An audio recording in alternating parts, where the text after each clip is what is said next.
And in fact, they still haven't released all the details of how this is going to work. I was in a press briefing the other day. I asked the press secretary, Corinne Jean-Pierre, if people who were fired or people who voluntarily left are going to be reinstated. Will they be offered their job back? Will they get back pay, anything like that? And she said they'll have details coming out later. But May the 11th is not that far away, so they're really keeping this quiet. It's very interesting to see how it started and kind of how it's ending. Sure. Now as they say on the internet. As they say on the internet, how it started and how it's going. How it's right. going. Yeah. Excuse me. Definitely. Dog burning room. Welcome to Reporter's Notebook, where we talk to the Washington Examiner's top journalists about the stories breaking on their beats. I'm Jim Antle, and I'm joined today by White House reporter Haisten Willis. Haisten, the White House has really been on the warpath lately, given that there's this stalemate over the debt ceiling. They're really going after Republicans, trying to get them to go along with the line that there's really nothing to negotiate here. Maybe some talks later. What sort of things are they saying? Yeah, this is really kind of usually framed as a game of chicken, and it really is kind of how it is. Republicans want this one thing, and they control the House. Democrats have the White House. They want this other thing, and they're both saying either one of us is going to budge. But one of them has to, or I guess hopefully they both have to a little bit. Or the chickens will come home to roost. Yes, yeah. exactly. So they've got a soft deadline now of June 1st, and both sides have taken some action. Again, they just have to kind of get on the same page. They've agreed to meet with each other on May the 9th, so we'll see what happens there. The Republicans also have actually passed a bill. They got one out of the House, which people weren't sure if they could do, so they've kind of got something on the table there. But the Biden administration, is saying that they're the ones. They're using the word deadbeat quite a bit. We are not a deadbeat nation, and they're basically saying that the Republican bill, I guess, is a deadbeat bill. They've called it cruel. They've called it dangerous. They've definitely said it is totally unacceptable. Even though they agreed to the meeting, they're still saying that this is not something we're going to do. We'll only use what they're referring to as a clean raise to the debt ceiling, basically saying that raising the debt ceiling without addressing spending, which is what the Republicans want. So spending cuts are dirty. As what they would say, yes. So what the White House warning, obviously, is that anything that would prolong the process of raising the debt ceiling, such as debates over what spending to cut and how much, raises the risk of default on the debt. Yes, definitely, and especially as we get closer, they could do a thing like what happened with the Obama administration, where they kind of got close to it. They passed it in time, but it still resulted in a credit downgrade. Right. And the other thing, of course, is the debt ceiling is sort of, they're talking about money that's basically already been spent. It's sort of similar to if you order dinner and then eat the dinner and the bill comes. It's kind of what they're debating.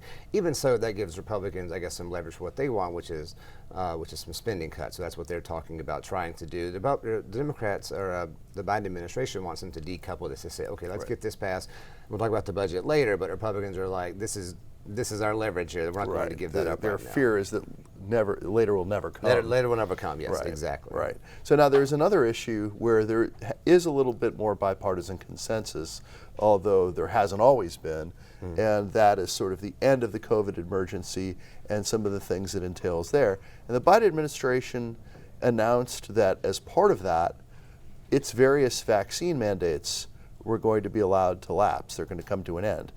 But they don't seem very eager to talk about that in detail, do they? No, so the Biden administration's federal vaccine mandate is ending on May the 11th, and it's ending, I think I wrote it started with a roar and ends with a whisper. When they initiated the thing, starting in September of 2021, it was a very big deal. Biden made a speech, a lot of dramatic language. He said, we've been patient with you, but our patience is running thin, talking about the unvaccinated. He called it a pandemic of the unvaccinated, really trying to say to people, you have to get vaccinated, and potentially you could even lose your job if you don't get vaccinated. Of course, it started as going beyond just a federal vaccine mandate. This is the initial thing was it was going to be for large employers as well. If you have more than 100 employees, all your employees must be vaccinated. It was a really big deal back then. The employer vaccine mandate was struck down by the Supreme Court, and then now the federal one basically was allowed to stand for the most part. And that pertained to federal employees. Yeah, federal employees, federal contractors. I think hospitals that receive like Medicaid funding. There's still a lot of people. Right. That's ending on May the 11th, and they put something out there about that, and then it basically kind of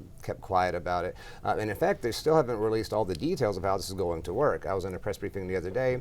I asked the press secretary, Corinne Jean-Pierre, if people who were fired or people who voluntarily left are going to be reinstated. Will they be offered their job back? Will they get back pay, anything like that? And she said they'll have details coming out later. But May the 11th is not that far away, so they're really keeping this quiet. It's very interesting to see how it started and kind of how it's ending. Sure. Now As they say on the internet. As they say on the internet, Right. how it started and how it's going. How it's right. going. Yeah. Excuse me. Definitely.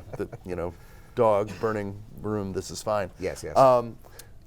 There's another COVID era policy that is ending as a result of the emergency coming to its conclusion that may exacerbate an ongoing problem for the Biden administration rather than alleviate some kind of political controversy, and that involves Title 42. So the Biden administration is having to cope with the situation at the border. What kinds of things are they saying? Well, they're saying a lot of things. Again, kind of going on the offense. This has definitely been their strategy, which I guess is sort of basic politics. They're pointing at Republicans, but yeah, I think immigration is going to start wiping the debt ceiling out of the headlines pretty soon because there's a lot that's about to start happening in that space. Title 42 is ending, which is a policy also related to the pandemic that allowed them to expel migrants. It was basically technically a health policy, but it really ended up being an immigration policy. That's going to end, so they're expecting a surge of migrants. The Biden administration is doing something. They're sending 1,500 troops to the border, and then Republicans are going to make some noise about that because they want a more secure border, and they've also dropped a bill in the House called the Secure the Border Act that does a number of different things to try to secure the border. So there's definitely a message battle that's going to happen in Washington, along with what's going to happen on the border as Title 42 ends.